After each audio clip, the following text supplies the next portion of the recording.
Hai guys, balik lagi di Rumah Tua. Kali ini aku mau ceritain ke kalian kisah tentang seorang nenek psikopat yang juga merupakan sekaligus penulis kisah perbuatannya nih. Nah, sesuai dengan judul, ini merupakan kasus seorang nenek psikopat yang barbar membunuh, memotong, dan memakan organ dari para korbannya. Nenek ini melakukan pembunuhan dari tahun 1995 sampai di tahun 2015. Hebatnya, selama itu kasus pembunuhannya nggak pernah terungkap. Nenek ini juga dijuluki sebagai Granny Reaper. Nah, dia ternyata juga seorang penulis konten tentang gimana cara dia membunuh korbannya. Nenek ini mempunyai tujuan untuk terkenal dengan cara menjadi pembunuh, karena dia ini ternyata terobsesi dengan pembunuh berantai sekaligus kanibal yang terkenal di Rusia, yaitu Andrei Chikatilo. Biasanya tuh kayak pembunuh berantai ini pasti dilakuin sama orang dewasa atau remaja dan sedikit anak-anak. Tapi kali ini orang yang ngelakuin itu adalah seorang yang lanjut usia. Nenek psikopat ini adalah Tamara Samsonova yang lahir pada tanggal 25 April 1947 di kota Uzru, Rusia. Setelah lulus dari sekolah menengah, dia tiba di Moskow dan masuk ke universitas negeri di sana. Setelah lulus, dia pindah ke Saint Petersburg, di mana dia menikah dengan Alexei Samsonova. Pada tahun 1971, ia dan suaminya menetap di rumah yang dibangun di Jalan Dimitrov.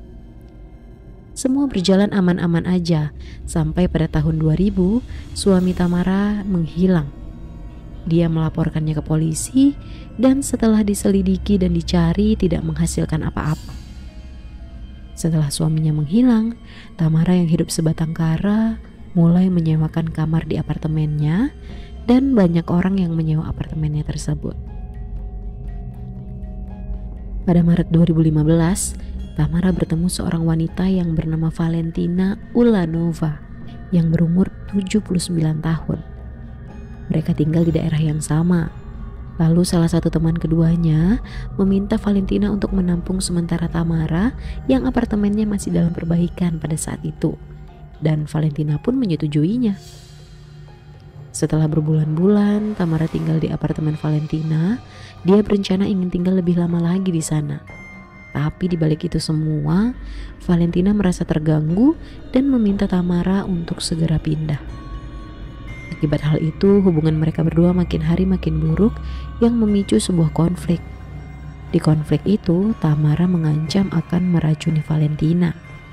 Caranya adalah dia pergi ke apotek untuk memaksa seorang apoteker untuk membuat resep obat Panezapam. Setelah mendapatkan obat, dia membeli sebuah salad kesukaan Valentina dan mencampurkan obat itu ke salad tersebut. Lalu salad tersebut diberikan kepada Valentina. Karena tak sabar menunggu obat itu bekerja, Tamara memotong tubuh Valentina sewaktu dia sedang makan makanannya menggunakan gergaji besi. Gak tanggung-tanggung nih, dia langsung aja memotong leher Valentina dalam keadaan hidup-hidup. Gila banget kan psikopat ini. Setelah Valentina mati, Tamara pun memotong bagian-bagian tubuhnya yang lain seperti tangan dan kaki. Lalu dia juga membedah perutnya dan mengambil organ dalam tubuhnya untuk dimakan.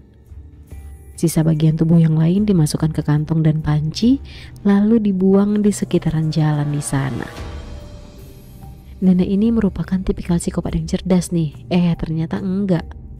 Setelah itu terjadi, salah seorang warga di sekitaran menemukan kantong plastik yang berisikan potongan tubuh manusia.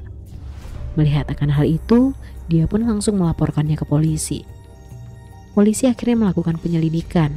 Sampai akhirnya terungkap pada Juli 2015, polisi menemukan rekaman CCTV di apartemennya Valentina.